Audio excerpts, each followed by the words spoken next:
বিসমিল্লাহির রহমানির রহিম।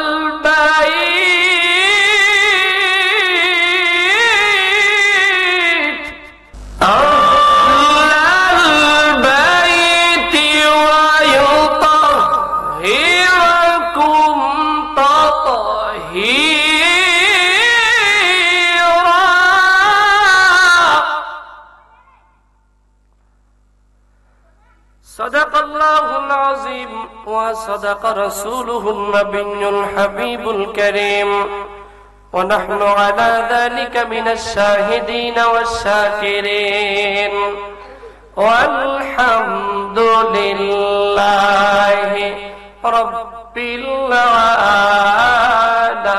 العالمين إن الله وملائكته يصلون على النبي يا أيها الذين آمنوا صلوا عليه وسلموا تسليما اللهم صل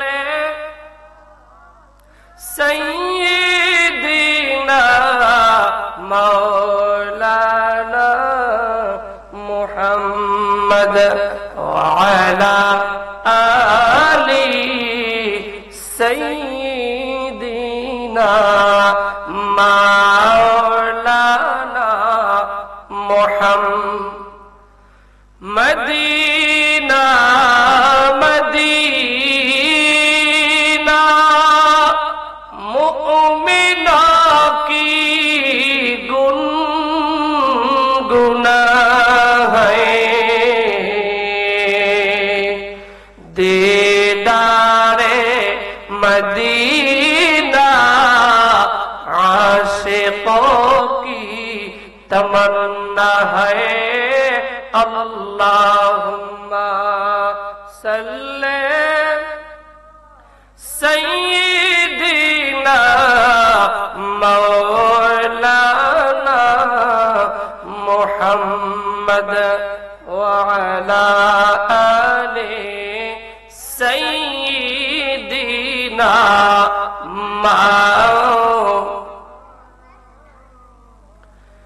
ইমাম হাসান ডেকে বলেন ওগো প্রাণের নবীজি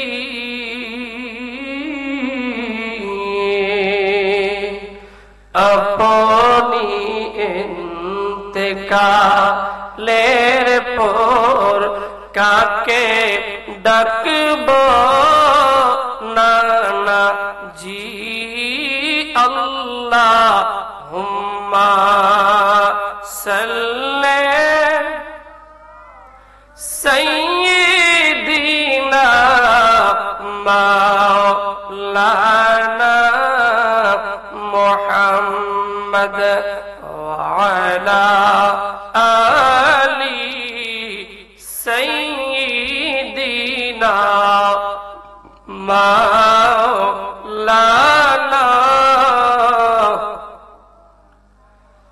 আমি যদি আরব হতাম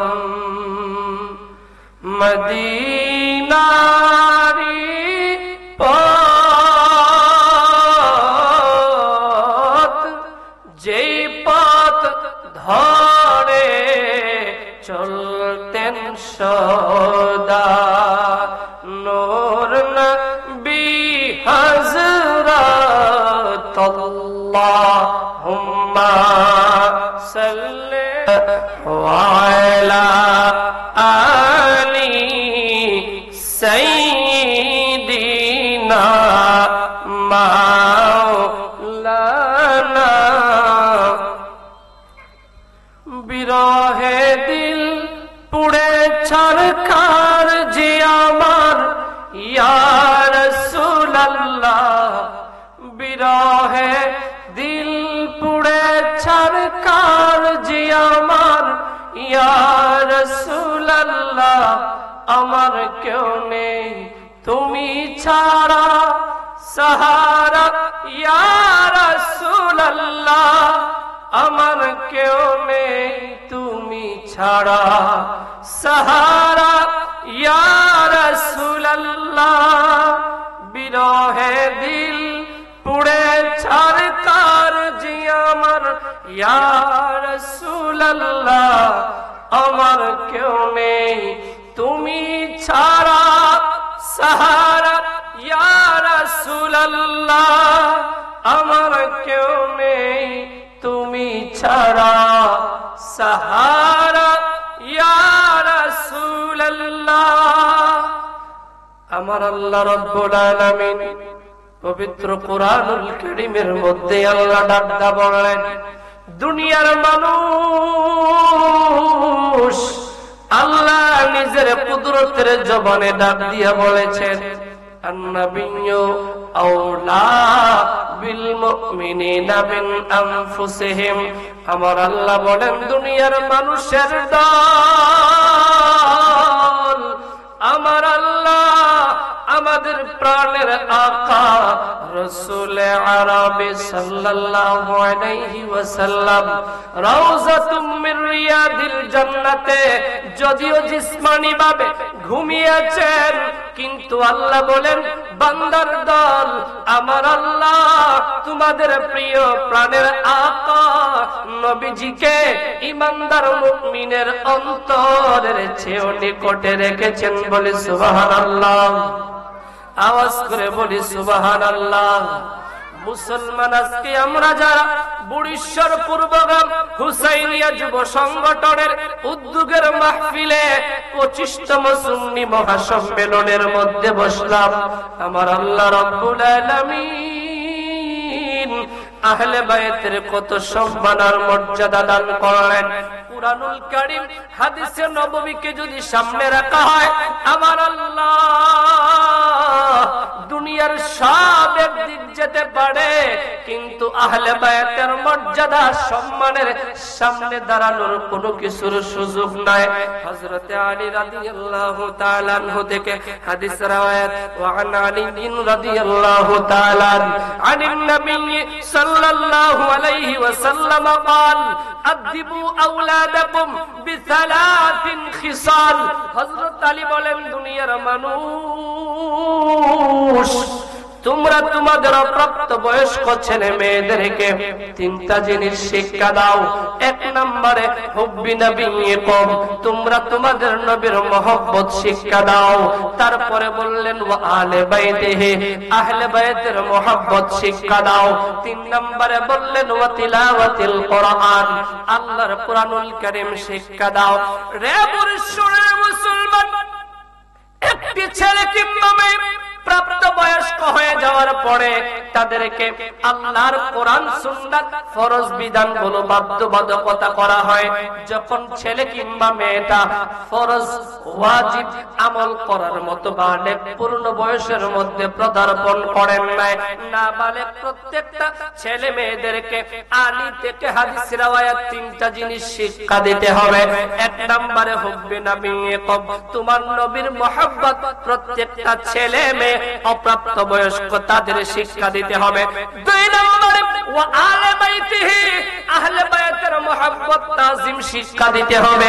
দুনিয়ার মুসলমানের দল মুহাররামুল হারামের চাঁদ যখন উদিত হয়ে যায়, আমার দেশের কিছু মৌলভী ভাইয়েরা সারা বছর সব বর্ণনা করেন, কিন্তু মুহাররমের চাঁদে আহলে বায়াতের কথা তারা বলেন না, আহলে বায়াতের সম্মানের কথা তারা বলতে চান না, বরং তার বিপরীতে ইয়াজিদ প্রীতি, ইয়াজিদের মহব্বত, ইয়াজিদের ভালোবাসা তাদের মধ্যে বহিঃপ্রকাশ করা হয়। আল্লাহর হাবিবের হাদিসে নববীকে সামনে রাখার পরে যে অপিনিয়ন ডিসিশনের মধ্যে আমরা ইস্তেকামাত থাকতে পারে, আল্লাহর রাসূল বলেছেন মান আহাব্বাহুমা ফাকাদ আহাব্বানি ওয়া মান আবগাদাহুমা ফাকাদ আবগাদানি। ইমাম হাসান আর হুসাইনকে যদি মুহাব্বত করো, আল্লাহর রাসূলকে মুহাব্বত করা হয়। ইমাম হাসান আর হুসাইনকে যদি মুহাব্বত না করা হয়, আল্লাহর রাসূলকে অবজ্ঞা করা হয়। বলেন তো আল্লাহর রাসূলকে অবজ্ঞা যারা করবে তারা পশ্চিম কালেও জান্নাতে যেতে পারবে? কথা বলেন না পারবে? আল্লাহ রাব্বুল আলামিন কুরআনুল কারীমের মধ্যে দাদা বললেন ইন্নাল্লাযীনা ইউযুনাল্লাহা ওয়া রাসূলাহু লা'আনাহুমুল্লাহ।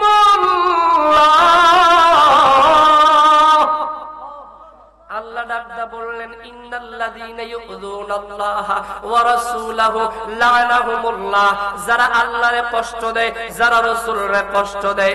আপনারা বিবেকবান মানুষ, পবিত্র মুহাররমুল হারামের চাঁদের মধ্যে বসে গেলেন, আপনাদের বাস্তবতার নিরিখে একটা জিনিস বুঝাইয়া দেয়। 1971 সালে বাংলাদেশ স্বাধীন হলো। বাংলাদেশ স্বাধীনতার বিপক্ষে যারা ছিল তাদেরকে দেশের মানুষ নিন্দা করেন, যারা স্বাধীনতার পক্ষে ছিল তাদেরকে মানুষ সম্মান করেন। 2024 সালের আগস্টে গণঅভ্যুত্থান হলো। অভ্যুত্থান যারা করলেন, বর্তমান সরকার তাদেরকে জুলাই সনদ দেওয়ার প্রসেসিং করতেছে। রাষ্ট্রীয়ভাবে সম্মান নেবেন, দেশের পক্ষে কাজ করার লক্ষ্যে মানুষকে যদি দুনিয়া সম্মান দেয়। আমার দেশের কোন গড়াগার মৌলবী ভাই ফতুয়াবাজি করলেন না, ফিতনাবাজি করলেন না, দলাদলি করলেন না, বরং দেশের বিরুদ্ধে স্বাধীনতাকে বুলন্ডিত করার জন্য যারা কাজ করেন তাদেরকে দেশ নিন্দা করা হয়। তাদের পক্ষে সাফাই গেলে, তাদের পক্ষে কথা বললে দেশ থেকে তাকে অপসারণ করার সিদ্ধান্ত পর্যন্ত নেওয়া হয়। আমার আল্লাহ রাব্বুল আলামিন এই ক্ষেত্রে কি কওমে, কি আলিয়া, কি জামাত, কি হেফাজত, কি আহলে হাদিস কেউ কোনো কথা বলল না, কিন্তু রহমত আরবির কলিজার টুকরা ইমামে হাসান, ইমামে হুসাইন, যাদেরকে আমার আল্লাহ রাব্বুল আলামিন জান্নাতের নেতৃত্ব দান করবেন, ওই নেতার বিপক্ষে, ইয়াজিদের পাপাত্তার পক্ষে যাদের টুট নড়বে, যাদের বক্তব্য হবে, যাদের সমর্থন চলবে, আমি আজকের মাহফিল থেকে অকপটে তাওয়াক্কালতু আলাল্লাহ, আল্লাহর উপর ইস্তেকামত থেকে বলতে পারি, বাস্তবতার নিরিখে বুঝলা, আহলে বায়াতের মর্যাদা বুঝলা না, বুঝবা সেদিন যেদিন বুঝেও কোনো কাজ হবে না। আমার আল্লাহ আহলে বায়াতের সম্মান মর্যাদা বাড়াইলেন, সারা দুনিয়ার মৌলবী টানলেও আহলে বায়াতের সম্মান মর্যাদা কমানো যাবে? কথা বলেন না যাবে না? আমার আল্লাহ রাব্বুল আলামিন ইমাম হাসান আর হুসাইনকে কেমন ভালোবাসতেন। হযরত আলী থেকে হাদিস আন আলী রাদিয়াল্লাহু তাআলা قال الحسن أشبه رسول الله صلى الله عليه وسلم ما بين الصدر إلى الرأس والحسين أشبه النبي صلى الله عليه وسلم ما كان أسفل من ذلك।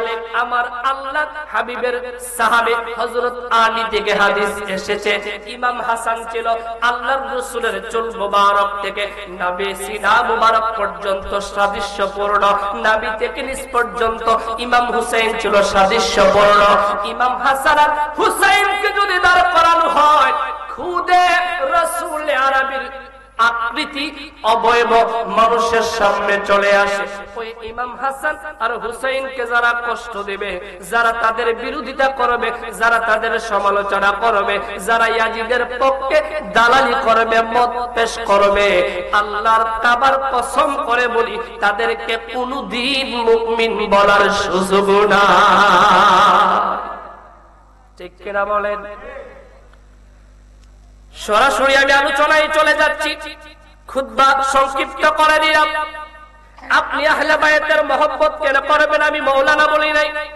আজকের মাহফিলের প্রধান অতিথি আল্লামা আলাউদ্দিন জিহাদি বলেন নাই, সুনান তিরমিজির হাদিস রাইসুল মুফাসসিরিন আব্দুল্লাহ ইবনে আব্বাস রাদিয়াল্লাহু তাআলা আনহু থেকে বর্ণিত, তিনি বলেন ক্বালা রাসূলুল্লাহ সাল্লাল্লাহু আলাইহি ওয়াসাল্লাম আহিব্বুল্লাহ লিমা ইয়াবদুকুম মিন নি'মাতিন, তোমরা আল্লাহর ভালোবাসো, আল্লাহ তোমাদের রিজিক দেন।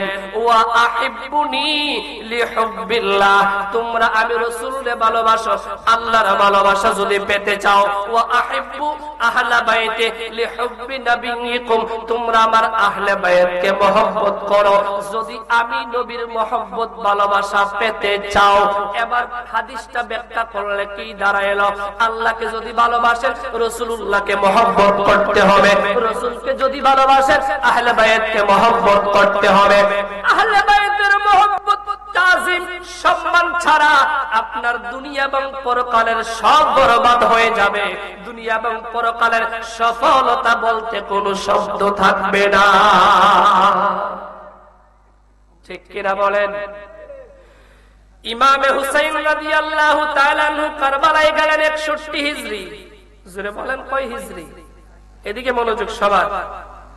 61 হিজরি 10 মুহররম জুমাবার ইমামে হুসাইন রাদিয়াল্লাহু তাআলা আনহু যখন কারবালার প্রান্তরে চলে গেলেন, পবিত্র জুমার দিন ইমাম হুসাইন শাহাদাত বরণ করানো হলো। রে পুরুষের মুসলমান, হুসাইনের প্রেমিক কত বললা, কিন্তু হুসাইনের সিরাত আর সুরতটা গ্রহণ করতে পারো নাই।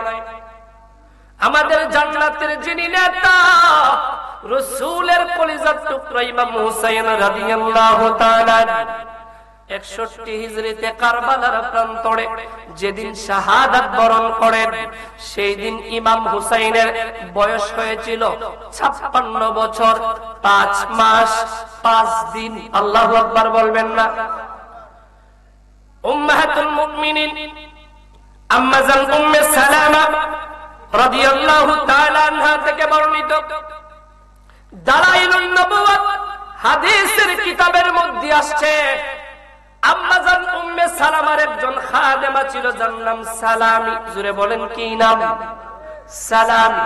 সালামি riwayat করেন, দাখালতু আলা উম্মে সালামা রাদিয়াল্লাহু তাআলা আনহা ওয়া হিয়া তাবকি, আমি আম্মা জান উম্মে সালামার ঘরে প্রবেশ করলাম, দেখলাম আম্মা জান উম্মে সালামা মুহররমের 10 তারিখ জুমাবারে অজহর দ্বারাই দুপুর বেলায় কান্না করেন।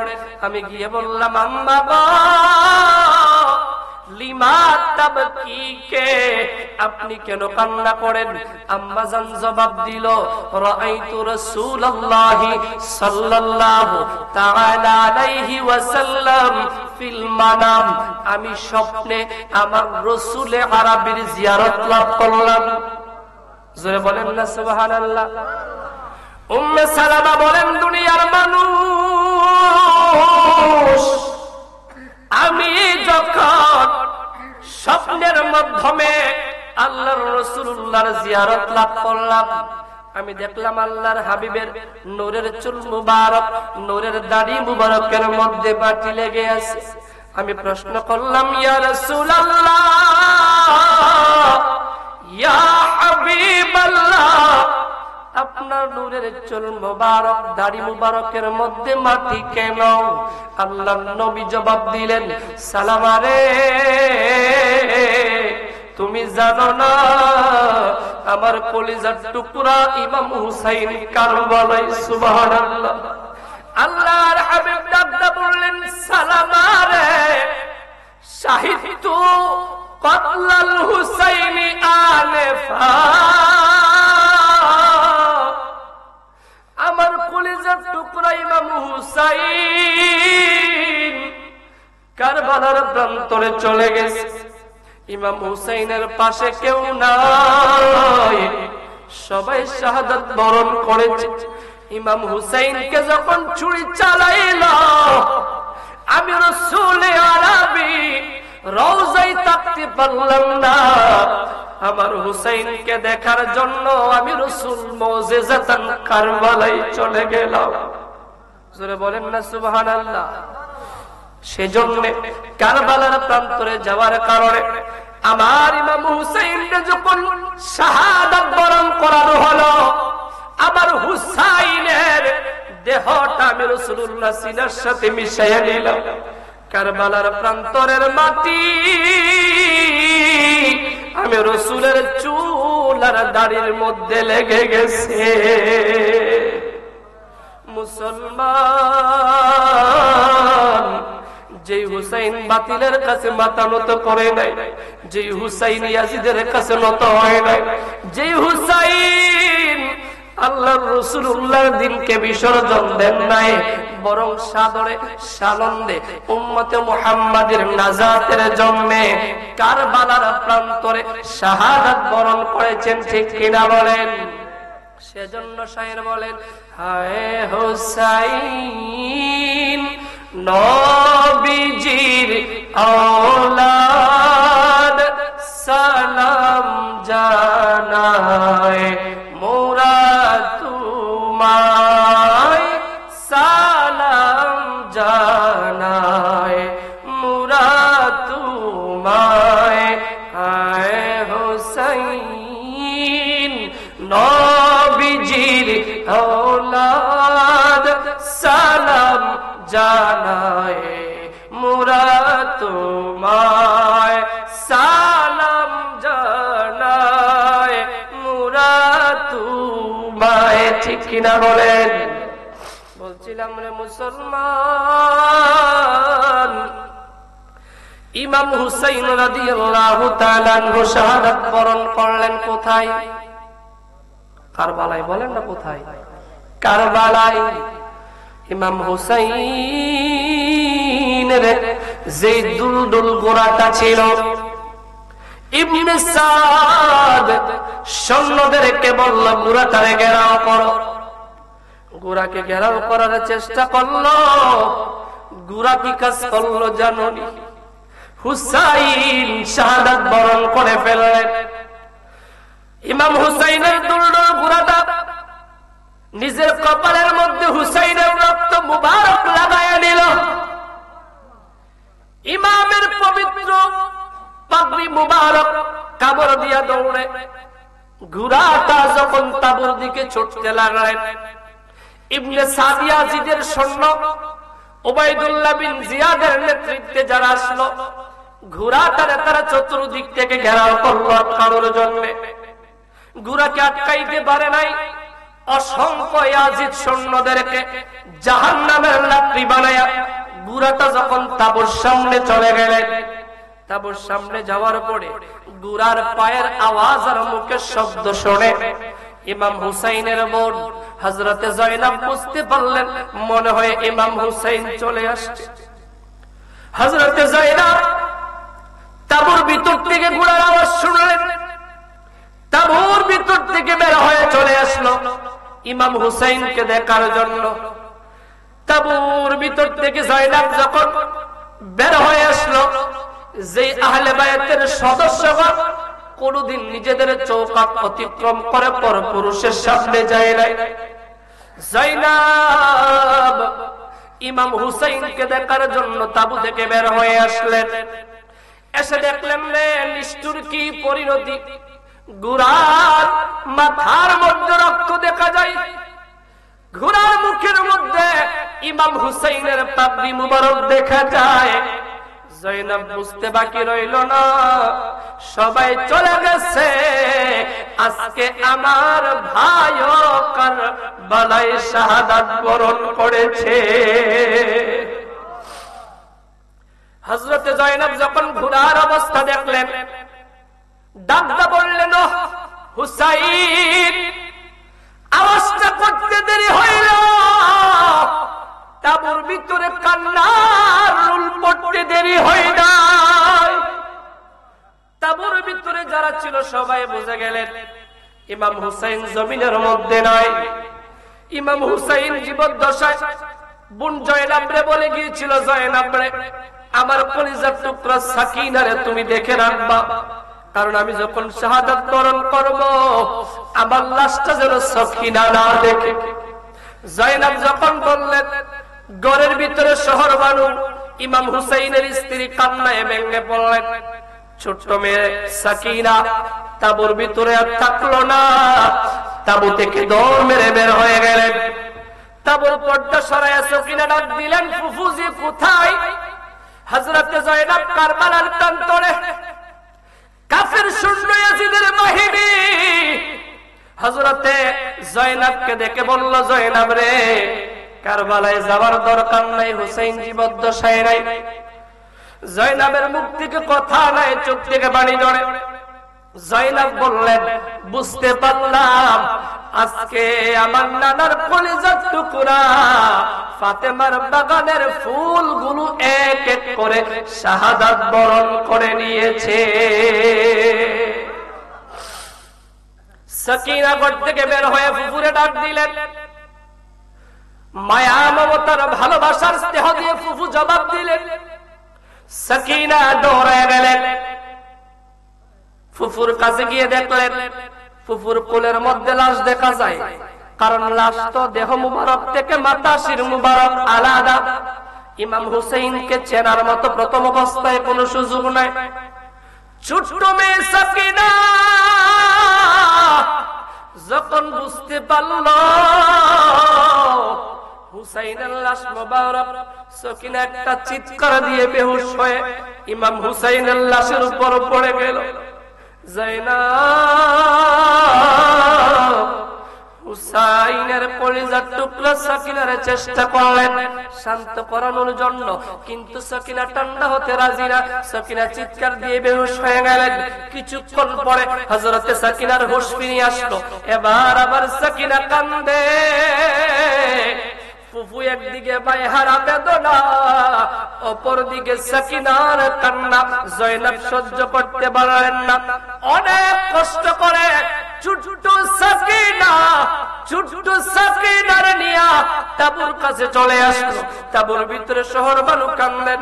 ইমাম হুসাইনের কলিজার টুকরা ইমাম জয়নুল আবেদিন অসুস্থ, সন্তান তাবুর মধ্যে কান্না করে।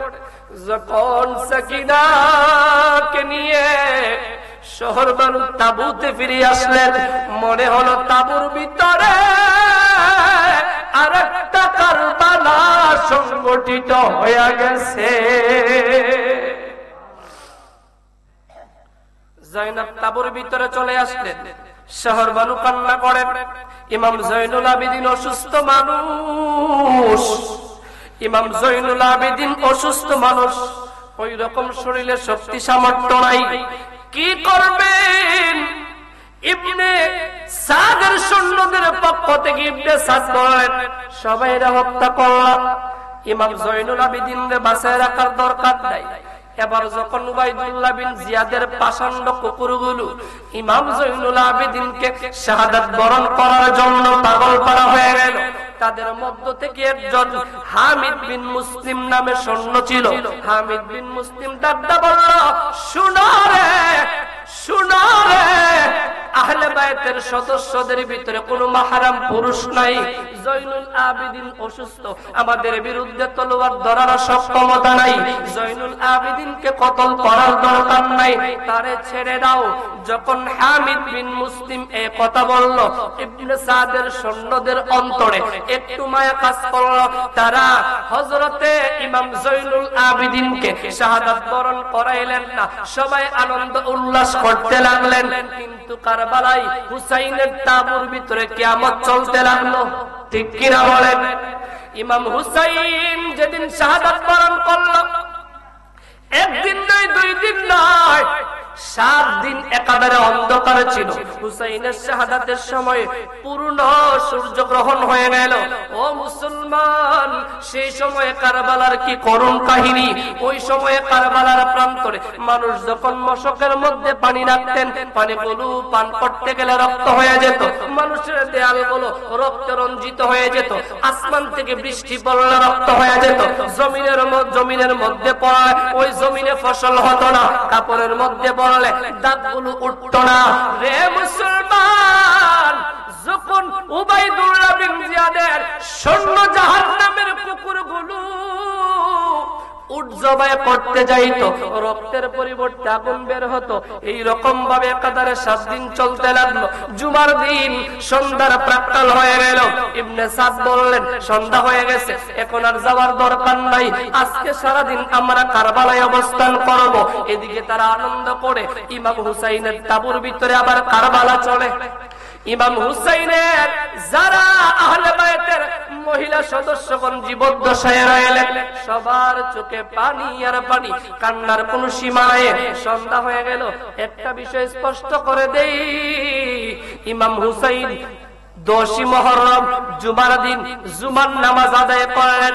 আবার ইমাম হুসাইনকে শাহাদাত বরণ করায়া ইয়াজিদ বাহিনীও নামাজ আদায় করেছিল। কথা বলেন ঠিক কিনা? ইয়াজিদরাও নামাজ পড়লো, ইমাম হুসাইনও নামাজ পড়লেন। বলেন, 2 নামাজের মধ্যে পার্থক্য আছে না নাই? কথা বলেন, আছে না নাই? আমার দেশে যারা ইয়াজিদের অনুসারী, যতই নামাজ পড়ুক না কেন তাদের নামাজ কাজে আসবে? কথা বলেন, না আসবে? সেদিন থেকে মুসলমান পরিচয় দাবিদারদের মধ্যে ভাগ হয়ে গেল 2টা। জোরে বলেন, কয়টা? 2টা। একটা ভাগ হয়ে গেল হুসাইনের পক্ষে, হুসাইন মুসলমান। আর একটা ভাগ হয়ে গেল নামদারি মুসলমান, ইয়াজিদের পক্ষে, তারা ইয়াজিদি মুসলমান। ঠিক কিনা বলেন? রাত্র হয়ে গেল, ইয়াজিদ বাহিনী সারাদিনের ক্লান্ত, সন্ধ্যার পরে তারা রেস্ট নিতে লাগলো। কিন্তু হুসাইনের কাফেলার মধ্যে রেস্টের কোন সুযোগ, সবার ভিতরে পাথর হয়ে গেছে, চোখ থেকে পানি ঝরে। রাত্র হয়ে গেল রে, ইয়াজিদ বাহিনী ঘুমায়, ইমাম হুসাইনের বোন জয়নাবের চোখে ঘুম নাই। রাত্র যখন গভীর হয়ে গেল, হযরতে জয়নাব তাঁবুর ভিতর থেকে বের হয়ে গেলেন, কারবালার প্রান্তরে ঘুরতে লাগলেন। দেখতে লাগলেন, কোথায় রে আহলে বায়তের কার লাশ কোথায় পড়ে আছে। হযরত জয়নাব যখন কারবালার প্রান্তরে বের হলেন, দেখতে পেলেন হযরত আব্বাসের লাশ মোবারক পড়ে আছে, দেখতে পেলেন আব্দুল্লাহ বিন হাসানের লাশ পড়ে আছে, দেখতে পেলেন আব্দুল্লাহ বিন আকিলের লাশ মোবারক পড়ে আছে, দেখতে পেলেন ইমাম কাসিমের লাশ পড়ে আছে। দেখতে পেলেন রে, যারা দেখলে রহমতে আলামী রাসূলুল্লাহর চেহারা মুবারকের তৃপ্তি সাহাবায়ে কেরাম তাবিঈনগণ লাভ করতেন, সেই ইমাম আলী আকবরের দেহটাও পড়ে আছে। এক এক করে সবার লাশ মুবারক দেখতে লাগলেন। জয়নাবের চোখ থেকে পানি ঝরে। রাত্রে বেলা ঘুম নাই, হুসাইনের তাবুতে ঘুম নাই, ইয়াজিদরা আরামে ঘুমায়। সকাল হয়ে গেল 11 মুহররম ইয়াজিদ বাহিনী উবাইদুল্লাহ বিন জিয়াদের নেতৃত্বে যারা আসলো, ইবনে সাদ তার সৈন্যদেরকে বলল, চলো যেই সকল নারী আর অসুস্থ ইমাম জয়নুল আবিদিন আছেন তাদেরকে নিয়ে যাব উবাইদুল্লাহ বিন জিয়াদের দরবারে। নাউজুবিল্লাহ বলেন, জোরে বলেন নাউজুবিল্লাহ। সব কাফেলা একত্র করল, মহিলাদেরকে একত্র করলেন, ইমাম জয়নুল আবিদিনকে সঙ্গে নিলেন। ইমাম জয়নুল আবিদিনও চলেন কারবালার প্রান্তরে, ইমাম হুসাইনের পরিবারের মহিলারাও চলতে লাগলেন। আর ইমাম হুসাইনের শির মোবারক উবাইদুল্লাহ বিন জিয়াদের দরবারে পাঠানোর দায়িত্ব যারে দেওয়া হলো, তার নাম ছিল হাওয়া বিন ইয়াজিদ। কি নাম? হাওয়া বিন ইয়াজিদ। আগে পাঠাইয়া দিল ইমাম হুসাইনের শির মোবারক, পিছে পিছে আসতে লাগলেন হযরতে শহরবানু, হযরতে যায়নাব, ইমাম জয়নুল আবিদিন সহ যেই সকল মহিলারা আছিলেন তাদেরকে সঙ্গে নিয়ে ইবনে সাদ চলতে লাগলেন। কুফার গভর্নর ভবনের দিকে। সারাদিন চললেন, সন্ধ্যা হয়ে গেল। সন্ধ্যা হয়ে যাওয়ার পরে কুফার গভর্নর ভবনের রাজদরবারের দরজা বন্ধ। এবার করল কি? যেই লোকটা ইমাম হুসাইনের শির মোবারক নিয়েছিল, হাওয়া বিন ইয়াজিদ, সন্ধ্যা হয়ে যাওয়ার কারণে উবাইদুল্লাহ বিন জিয়াদের গভর্নর ভবন বন্ধ হয়ে যাওয়ার কারণে শির মুবারক দিতে পারলেন না।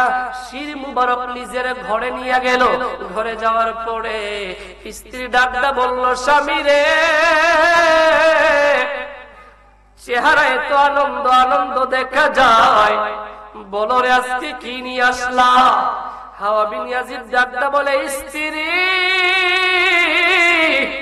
আজকে চমৎকার একটা জিনিস আনলাম, যেই জিনিসের মূল্য সবাই দিতে পারবে না, অনেক বড় অর্জন করলাম। স্ত্রী ভাবলেন মনে হয় স্বামী ভালো কোনো কিছু নিয়ে আসছে। এবার হাওয়া বিন ইয়াজিদ যখন ইমাম হুসাইনের শির মোবারক স্ত্রীর সামনে দিলেন, স্ত্রী যেন আসমান থেকে পড়ে গেলেন। স্ত্রী ডাকতে বললেন, নাফরমান বখতের দল, কম বখতের দল, কি করলি রে? যে হুসাইনের ঠোঁট মুবারকে, যে হুসাইনের গলা মুবারকের মধ্যে রহমতে আরবি চুমু খাইতেন, সুবহানাল্লাহ বলবেন না? কি খাইতেন? ইমাম হুসাইন ছোট্ট মানুষ। আল্লাহর নবীকে বললেন, নানাজি, আমার মনে চাই ঘোড়া দৌড়াইব। জোরে বলেন, কি দৌড়াইবে? ইমাম হুসাইন ঘোড়া দৌড়াইবে। আল্লাহর হাবিব বললেন, নাতি রে, ঘোড়া দৌড়ানোর মতো সক্ষমতা তোমার নাই। কিন্তু ছোট্ট হুসাইন বুঝেন না। হুসাইন বললেন, নানাজি মানলাম না, আমি ঘোড়া দৌড়াইবা, ঘোড়ার ব্যবস্থা করেন। আল্লাহর রাসূল চিন্তা করলেন, বনের ঘোড়ার উপরে হুসাইন চড়তে পারবে না, লাগাম ধরতে পারবে না, এবার কেমন করে থামাইবো?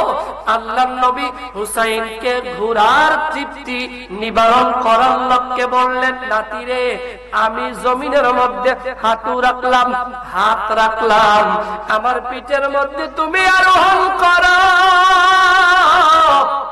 আর ঘোড়া দৌড়ানোর স্বাদটা মিটাইয়া নাও। ইমামে হুসাইন আল্লাহর নবীর পিঠ মুবারকের উপরে উঠলেন।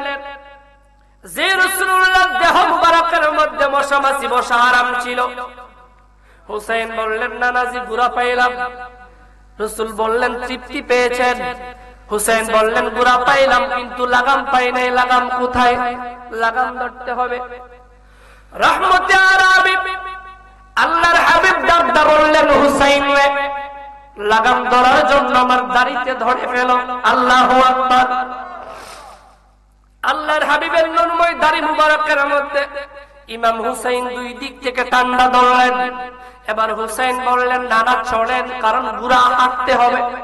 হুসাইন রাসূলুল্লাহর পিঠে রাসূলের দাড়ি টানতেছেন, আল্লাহর নবী হামাগুড়ি দিচ্ছেন। আল্লাহ দেখেন কিনা? কথা বলেন না।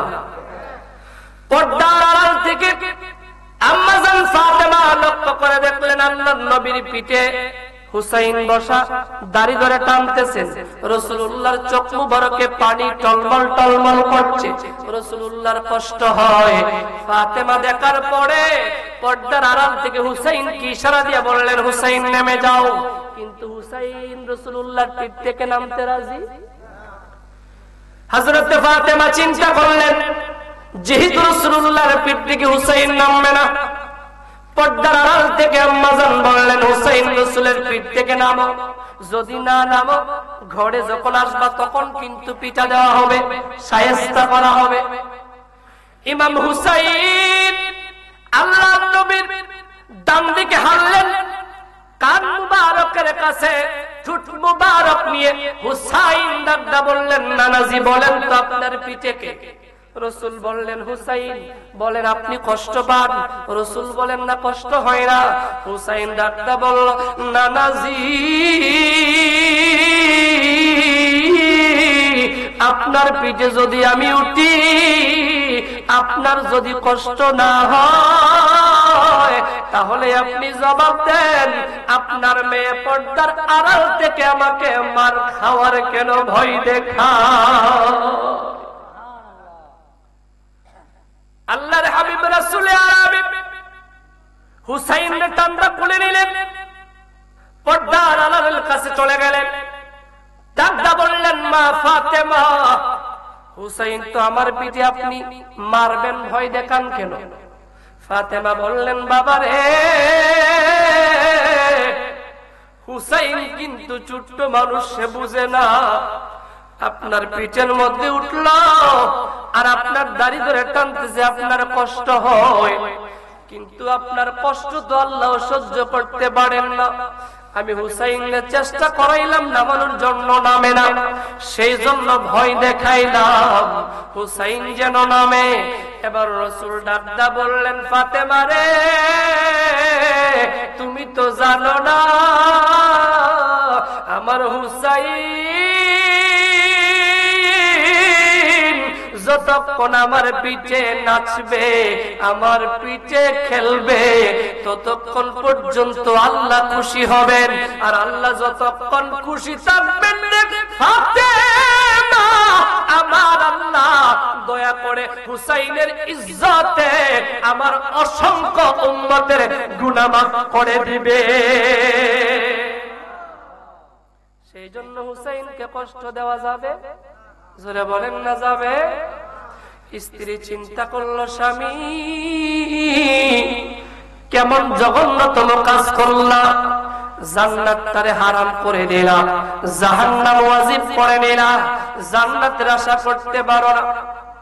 হাওয়া বিন ইয়াজিদ ডাকতে বললেন, স্ত্রী এত কথা শোনার টাইম নাই, উবাইদুল্লাহ বিন জিয়াদের প্রধান সেনাপতি হয়ে যাও, ইয়াজিদ আমার পুরস্কার দান করবে, সেই জন্য আমি সম্মানিত হয়ে যাব, কারণ হুসাইনের মস্তক আমার কাছে। রাত্র অতিবাহিত হয়ে যাচ্ছে। এবার হাওয়া বিন ইয়াজিদের স্ত্রী বলেন, আমি ইমাম হুসাইনের মস্তক মুবারক যত্নের সাথে রাখলাম, আতর সুরমা গোলাপ ব্যবহার করলাম, মিষ্ক ছড়াইতে লাগলাম। রাত্র গভীর হয়ে গেল, আমার চোখে তন্দ্রা আসলো। যখন তন্দ্রাচ্ছন্ন হয়ে গেলাম, আমি লক্ষ্য করে দেখলাম রে, আসমান থেকে সাদা সাদা পাখিগুলো হুসাইনের শির মুবারকের কাছে বারবার নামে। সারাটা রাত্র আসমান থেকে পাখিগুলো নামতে লাগলো।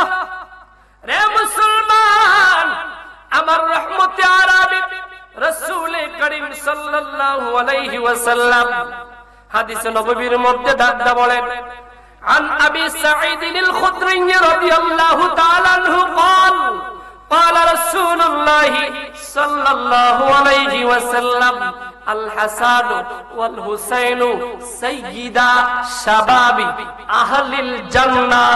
ইমাম হাসান আর ইমাম হুসাইন আমার আল্লাহ জান্নাতের নেতা বানায়া দিছে। লা ইলাহা, জোরে জোরে লা ইলাহা, মাশাআল্লাহ লা ইলাহা, লা হাওলা, জোরে লা ইলাহা। আমরার মন হইয়াছে দিওয়ানা, মনে চাই যেতে সোনার Medina.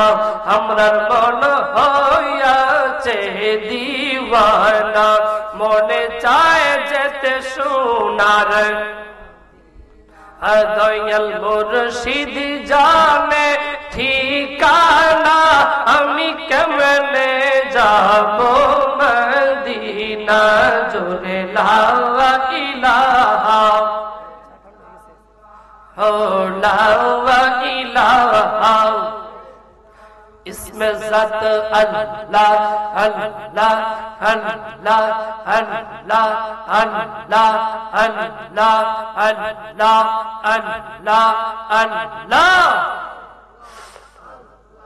Allah, Allah, Allah, Allah, Allah, জবান খুলে Allah, Allah।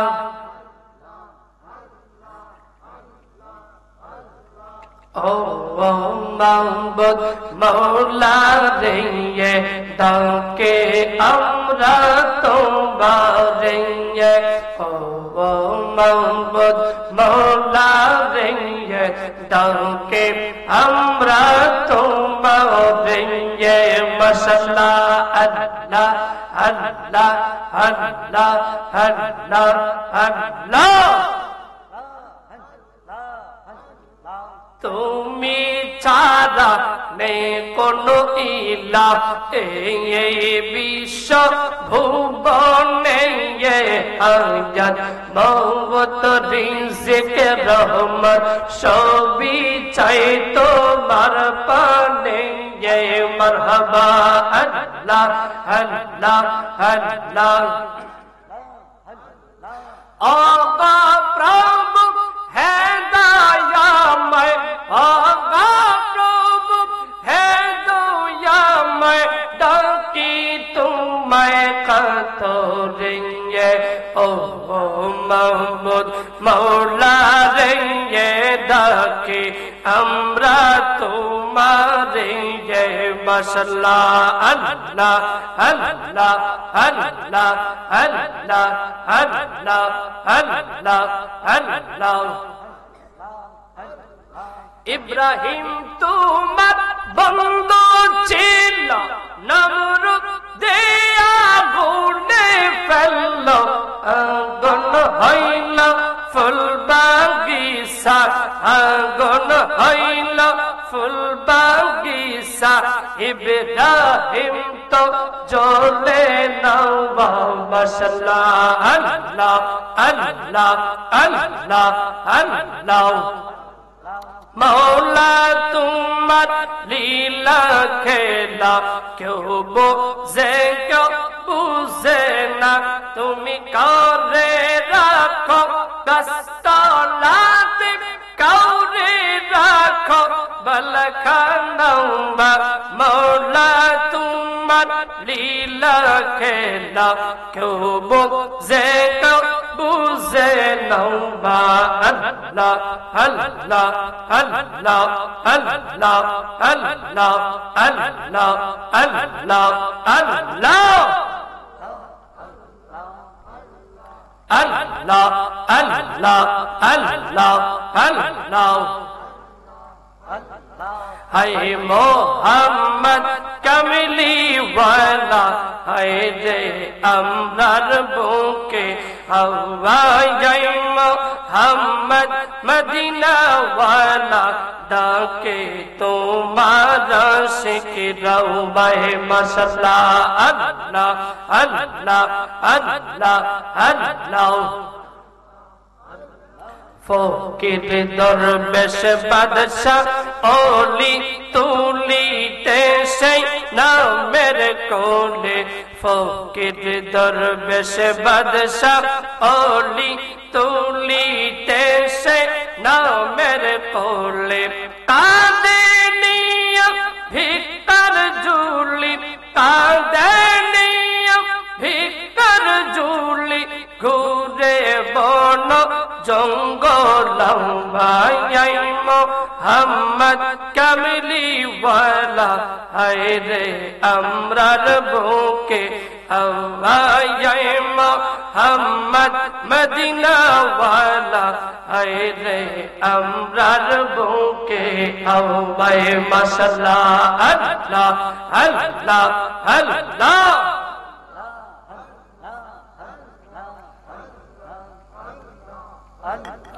জগৎ মোহিত ফুলের গন্ধে, ফুল তো জানে তোমার সম্বন্ধে, জগৎ মোহিত ফুলের গন্ধে, ফুল তো জানে তোমার সম্বন্ধে, দিবানিশি আশিক কান্দে পেতে তোমার দরশ নাই, মোহাম্মদ কামলি ওয়ালা, হায় রে আমরার বুকে আল্লাহ মাশাআল্লাহ আল্লাহ আল্লাহ আল্লাহ আল্লাহ আল্লাহ আল্লাহ আল্লাহ আল্লাহ আল্লাহ আল্লাহ Allah, Allah, Allah, Allah, Allah. Allah, Allah, Allah, Allah, Allah.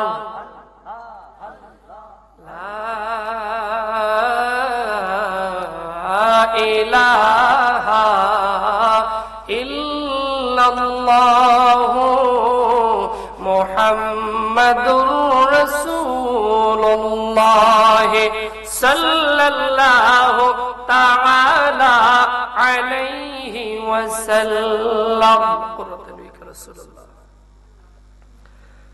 Lakh crore শুকরিয়া আদায় করছি সেরা বলি জাতের আলিশান দরবারে যে আল্লাহ সুবহানাহু ওয়া তাআলা অত্যন্ত দয়া করে মায়া করে আজকে বুড়িশ্বর পূর্বগ্রাম হুসাইনিয়া যুব সংগঠনের 25তম আজিমুশান সুন্নি মহাসম্মেলনে আমাদেরকে আসার বসা কিছু বলার এবং শোনার মতো সুযোগটুকু দান করেছেন। আসুন সকলে সেই মনিবের দরবারে শুকরিয়া জ্ঞাপন করছি। জবান খুলে সকলে একটি বার পড়ি আলহামদুলিল্লাহ। উপস্থিত আছেন আজকের মাহফিলের সদ্দে মুহতারাম সম্মানিত সভাপতি ঐতিহ্যবাহী ফন্দক দরবার শরীফের সাহেবজাদা আলহাজ হযরত মাওলানা সৈয়দ আবু বকর সিদ্দিক আল হুসাইনি। উপস্থিত আছেন সহসভাপতিগণ, বিশেষ করে আজকের মাহফিলের প্রধান অতিথি বিশিষ্ট আলেমে দ্বীন আল্লামা মুফতি আলাউদ্দিন জিহাদি আল কাদেরী সাহেব। আমার পূর্বক্ষণে মাগরিবের পর থেকে যিনি অত্যন্ত চমৎকার প্রদভাবে তালিম তারবিয়াত ও ফাতিহা শরীফ আদায় করছিলেন আমাদের সকলের মুরব্বী হযরত শাহ সুফি কারি আব্দুর রশিদ সাহেব। উপস্থিত আছেন এছাড়াও অনেক আলেম ওলামা। আপনারা আমার গ্রামের দিনদার ইমানদার মুসলমান নওজোয়ান দাড়িপাকনা মুরব্বী বাবারা, আসুন সকলে রাতের এই অংশে আল্লাহ সুবহানাহু ওয়া তাআলার কৃতজ্ঞতা আদায় করছি। জবান খুলে সকলে একটিবার পড়ি আলহামদুলিল্লাহ। আওয়াজ করে বলি আলহামদুলিল্লাহ। শুকরিয়া আদায় করলাম কার? জোরে বলেন কার? আল্লাহর শুকরিয়া আদায় করলে আল্লাহ নিয়ামত বাড়ান না কমান? জোরে বলেন বাড়ান না কমান? যদি ইমাম হুসাইনের আদর্শ লালন করে, ইমাম হাসাইনের আদর্শ ধারণ করে দুলদুল গুরাটা সম্মানিত হতে পারে। আমরা তো সেই রাসূলুল্লাহর উম্মত, আমরা তো সেই হুসাইনি চেতনা নিয়ে বেঁচে আছি।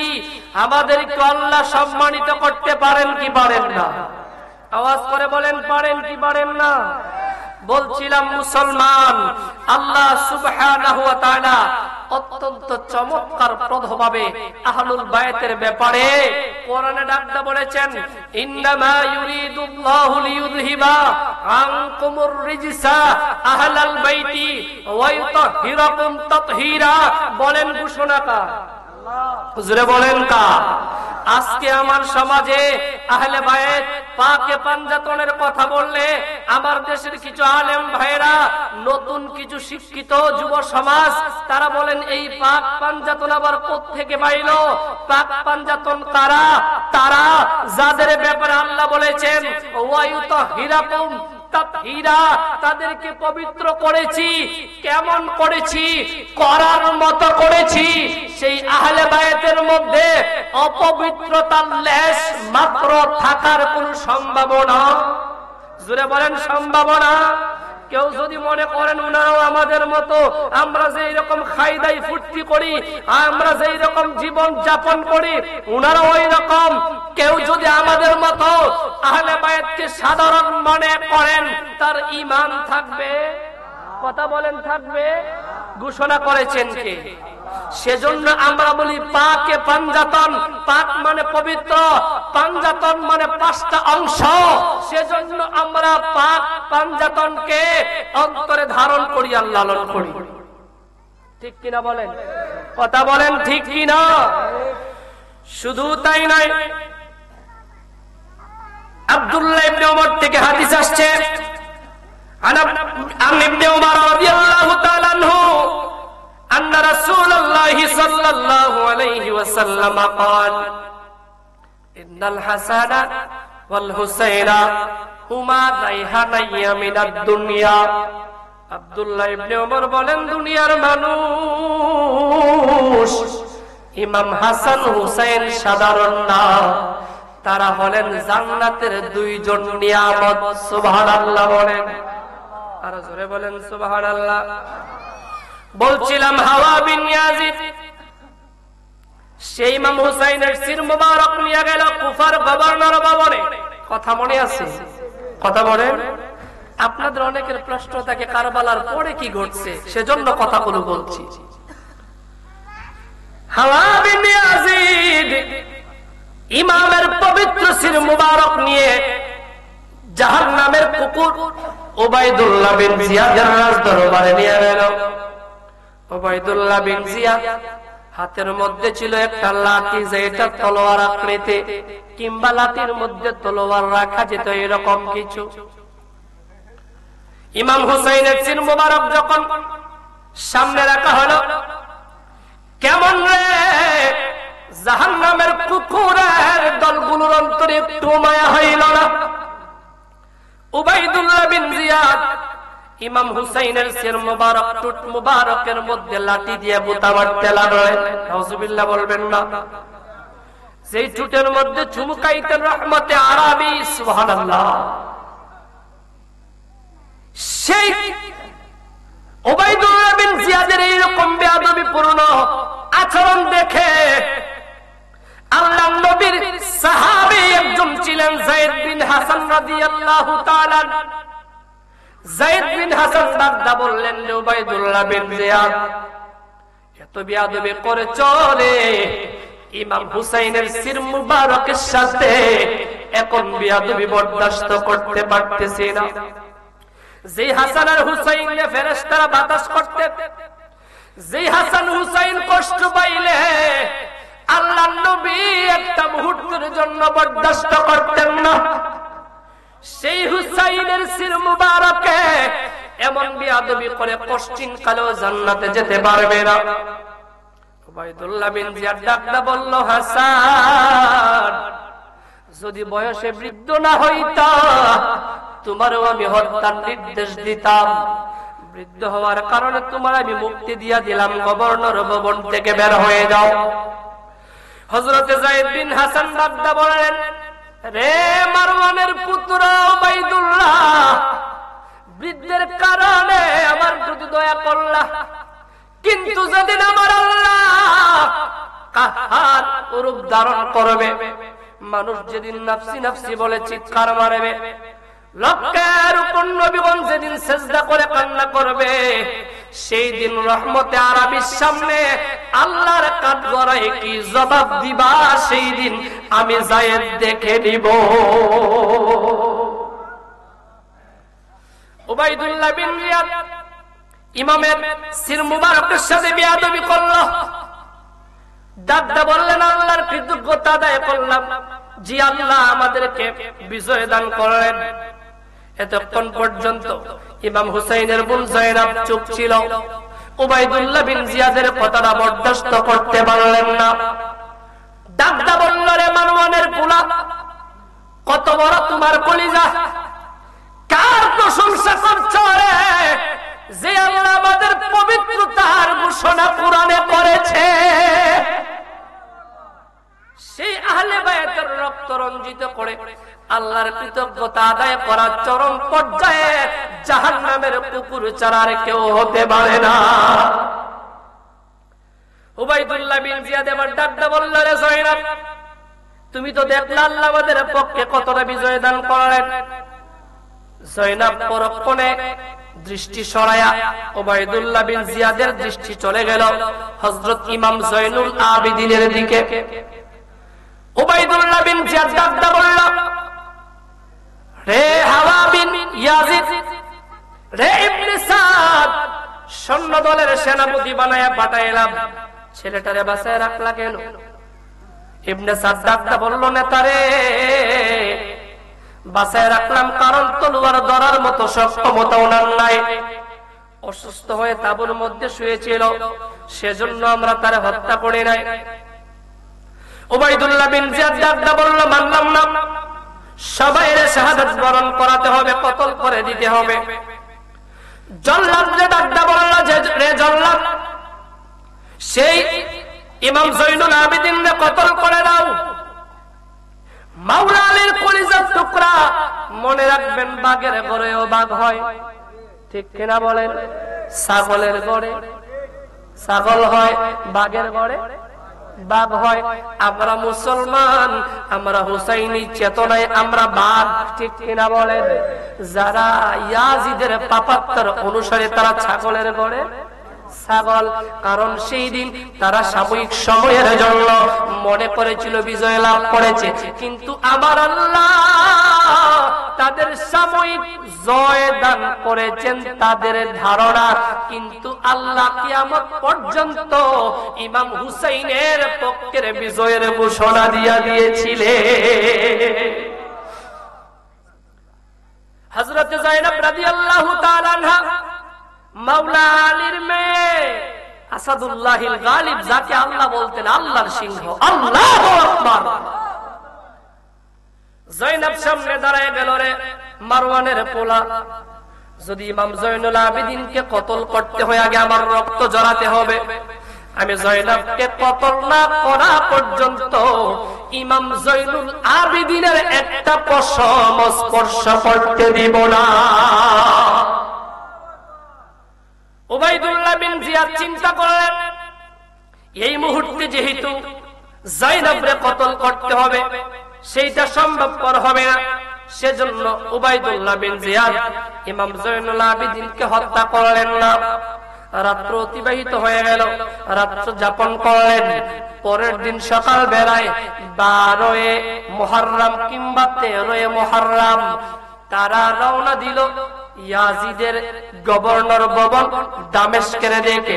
উবাইদুল্লাহ বিন জিয়াদ বলল, হুসাইনের শির মুবারক নিয়ে যাইবা দামেস্কের দিকে, তবে যাওয়ার সময় মনে রাখবা বাজার যদি পাও সেইখানে তোমরা তাকবীর দিবা, মানুষ যেন বুঝতে পারে আমরা হুসাইনকে কতল করেছি। বলেন নাউজুবিল্লাহ। যেই কুফা নগরের মানুষগুলো মুসলিম বিন আকিলের কাছে বায়াত গ্রহণ করেছিল হুসাইনের অনুসরণকারী হিসেবে, আজকে তাদেরকে প্রদর্শন করো ইয়াজিদের ক্ষমতা কতটুকু। ইমাম হুসাইনের শির মুবারক বর্ষার আগায় উঠাও, মহিলাদেরকে সওয়ারিতে উঠাও, কুফার মানুষ দেখুক ইয়াজিদের কত ক্ষমতা। বলি নাউজুবিল্লাহ। জোরে বলবেন না নাউজুবিল্লাহ। উবাইদুল্লাহ বিন জিয়াদের কথা শুনে আল্লাহর নবীর কলিজার টুকরা জান্নাতের যুবকদের নেতা হুসাইনের শির মুবারক নিলেন বর্ষার আঘাতে। কিতাব প্রমাণ করে ইমাম হুসাইনের দেহ মুবারকের মধ্যে ছিল 121টা তীরের আঘাত। কয়টা? 121টা তীরের আঘাত, 40টা তলোয়ারের আঘাত, 34টা বর্ষার ছিদ্র। ইমাম হুসাইনের শির মুবারক বর্ষার আগায় নিলেন। আহলে বায়াতের সদস্যগণ যারা ছিলেন তাদেরকে সওয়ারিতে ওঠাইয়া কুফা নগরীর মধ্যে ঘুরাইতে লাগলেন। এই দৃশ্য যখন কুফা নগরীর মানুষগুলো দেখতে লাগলো, তখন অনেকে লজ্জায় অনুশোচনায় অজান্তে মনের অনিচ্ছা সত্ত্বেও চোখ থেকে কান্না ছেড়ে দিল। কুফার মানুষ যখন কান্না করতে লাগলেন, উবাইদুল্লাহ বিন জিয়াদের সৈন্যরা যখন নিয়ে ঘুরলো, আল্লাহর নবীর সাহাবী হযরত আলীর মেয়ে যায়েনব আর বরদাস্ত করতে পারলেন না, ডাকদা বললেন, রে কুফার মানুষেরা, তোমরাই তো 40,000 বায়াত গ্রহণ করেছিলা হুসাইনের পক্ষে, কিন্তু সময়ের আবর্তনে দুঃখজনক বিষয়ে তোমরা থাকলা না। 2 নম্বরে তোমরাই বলেছিলা হুসাইনের পক্ষে তোমরা জান দিবা মাল দিবা, কিন্তু কেউ থাকলা না। তিন নম্বর কথা হলো আহলে বায়তের রক্ত রঞ্জিত হলো, তোমরা কেউ সেইটাকে ওই রকম ভাবে গ্রহণ করতে পারলা না। বর্তমানে হুসাইনের আওলাদ হুসাইনের রক্ত দেখে এই মায়া কান্না করে কোনো কাম হবে না। হাসর ময়দানে আমার আল্লাহ যেদিন আহকামুল হাকিমিন হবেন, রহমতে আরবি যেদিন মাকামে মাহমুদে উম্মতের জন্য সিজদা করে কান্না করবেন, যেদিন ইমাম হুসাইনের সির মোবারক নিয়ে আল্লাহর কাঠগড়ায় দরবারে দাঁড়ানো হবে, সেদিন তোমরা কোন জবাব দিবা সেই দিনের অপেক্ষা করো, সেই প্রহরের ক্ষণ তোমরা গণনা করো। আজকের মায়া কান্না করে কোনো লাভ হবে না। আপনি দেখবেন প্রত্যেকটা সমাজ কিংবা দেশে এই রকম মায়া কান্না করনেওয়ালা মানুষ আছে না? কথা বলেন, আছে না? মুসলমানের মায়া কান্না কোনো কাম হবে? শুধু তাই নয়, সেই রাসূলুল্লাহ আহলে বায়াত ইমাম হাসান হুসাইনের বংশধর যারা আছেন, তাদের বংশ পরম্পরায় তারাও আমাদের কাছে সম্মানিত, মর্যাদাবান। ঠিক কিনা বলেন? আমরা আওলাদে রাসূলদের সম্মান করব, মর্যাদা করব। আওলাদে রাসূলগণ সিরাতাল মুস্তাকিমে সুন্নতে নববীতে ইস্তেকামাত থাকার পরে তাদের বিরুদ্ধাচরণ যারা করবে, মনে রাখতে হবে সিরাত যত ভালো হোক, সুরত যত ভালো হোক, নামের শুরুতে যদি হাজিও থাকে, 5 ওয়াক্ত নামাজিও যদি হয়, আওলাদে রাসূলদের বিরুদ্ধে যারা কথা বলবে তাদেরকে কোনদিন ভালো মানুষ বলার সুযোগ, কথা বলেন, সুযোগ। মুসলমান সতর্ক করে দিচ্ছি, সেই দা থেকে আজ পর্যন্ত আজকের মাহফিলের যিনি সভাপতি উনিও আওলাদে রাসূল। ঠিক কিনা বলেন? উনাদের দেহে ইমাম হুসাইনের রক্ত। এই নাসিরনগর উপজেলায় একদিকে শুয়ে আছেন কচুয়ায় মিরান সাতাতারি রাহমাতুল্লাহি আলাইহি, আর একদিকে শুয়ে আছেন খানগুরার জমিনে আক্তারুল হুসাইন রাহমাতুল্লাহি আলাইহি, অপর দিকে শুয়ে আছেন ফান্দাউকের জমিনে বাপ বেটা দুইজন মহান সাধক আওলাদে রাসূল হুসাইনের রক্তের ধারা। ঠিক কিনা বলেন? সেই রক্তের দ্বারাই হুজুর কিবলা ফান্দাউকি রাহমাতুল্লাহি আলাইহির 4 জন সন্তান আওলাদ আমাদের কাছে রেখে গেছে। এই 4 জন আওলাদের বিরুদ্ধে যারা কথা বলবে, মাঝে মধ্যে এইরকমও শোনা যায় ওই আওলাদ রাসূলদের বিরুদ্ধে কেউ কেউ মামলা করার হুমকি ধমকিও দেয়। নাউজুবিল্লাহ বলবেন না? কত বড় দুঃসাহস বেচারা আওলাদ রাসূলের বিরুদ্ধে মামলা করার। সতর্ক থাকবেন, হক্কানি আল্লাহর ওলিদের বিরুদ্ধে যারা স্টলে বসে চিপাই চাপাই বসে আওলাদ রাসূলদের ব্যাপারে এইসব কথা বলে, তাদেরকে পশ্চিম কালেও সমাজ গ্রহণ করা উচিত হবে। কেন কথাগুলো বলছি দুঃখ নিয়ে, এতদিন বলি নাই, চুপ ছিলাম, ভেবেছিলাম হয়তো মানুষটা পরিবর্তন হতে পারে, তওবা করতে পারে। মানুষ ভুল করে, কেউ ভুলের ঊর্ধ্বে নয়। যখন শুনলাম লোকটা এইরকম দাম্ভিকতা পূর্ণ কথাটাও বলে ফেললো যে ঐতিহ্যবাহী বান্দর দরবারের সাহেবজাদাদের বিরুদ্ধে উনি মামলা করার মতো প্রসেসিংও করেন, এইরকম বক্তব্য যে দিবে, আপনাদের সামনে যদি অতীতে ভবিষ্যতে এইরকম বলে, ওর জিহ্বাটা টান দিয়া ছিঁড়া ফেলবে। পারবেন না ইনশাআল্লাহ? কথা বলেন না, পারবেন না? খানদুরা বলেন, ফান্দাউক বলেন, কচুয়া বলেন, এই দরবারগুলো নিয়ে এই এলাকায় যারা বিরূপ মন্তব্য করবে, সুরত যত ভালোই হোক, সিরত যত ভালোই হোক, তাদেরকে আমরা গ্রহণ করা উচিত হবে। তারপরেও দোয়া করছি বড় মজলিসে মুহররমের মাসে আল্লাহ যেন ওই লোকটাকে পরিপূর্ণ সমঝ দান করেন, বুঝ দান করেন। মানুষ অবুঝ হতেই পারে, ভুল করতেই পারে, আমরা তার সংশোধনের জন্য দোয়া করব। পারবো না ইনশাআল্লাহ? আল্লাহ পাক ওই মানুষটাকে, আমি কাকে বলছি, যারে বলছি উনি ঠিকই বুঝছেন, আমি সেজন্য নাম নিলাম না, দোয়া করলাম আল্লাহ পাক ওনাকে হেদায়েত দান করুন, ওলি আউলিয়াদের সামিয়ানার তলে থাকার তৌফিক দান করুন। সকলে বলি আমিন। আমাকে নিয়ে বলুক, আমার বংশ নিয়ে বলুক, আমার ততটা মাথা ব্যথা ছিল না, কিন্তু আওলাদ রাসূলকে নিয়ে এইরকম কথা বলবে, আর আমি ফান্দাক দরবারের ভক্ত মুরিদ হয়ে মুখে আঙ্গুল দিয়ে চকলেট চুষবো, এইটা দরবারের কোন প্রকৃত মুরিদের কাজ হতে পারে না। আল্লাহ পাক আমাদের কবুল আর মঞ্জুর করুন। দোয়া চাই আপনাদের কাছে, আমি আপনাদের সন্তান হিসেবে দেশের প্রত্যন্ত অঞ্চলগুলোতে যেন কোরআন সুন্নাহর খেদমতে গোলামে মুস্তাফা হিসেবে কবুল করেন। বিশেষ করে আমি জিহাদি সাহেবকে বসে আমার কথা বলাটা একেবারে অনুচিত, তারপর কিছু কথা বলে ফেললাম। আল্লাহ পাক কবুল করুন। ওনার কাছে দোয়া চেয়ে বিদায় নিচ্ছি। আসসালামু আলাইকুম ওয়া রাহমাতুল্লাহি তাআলা ওয়া বারাকাতুহু ওয়া মাগফিরাহ।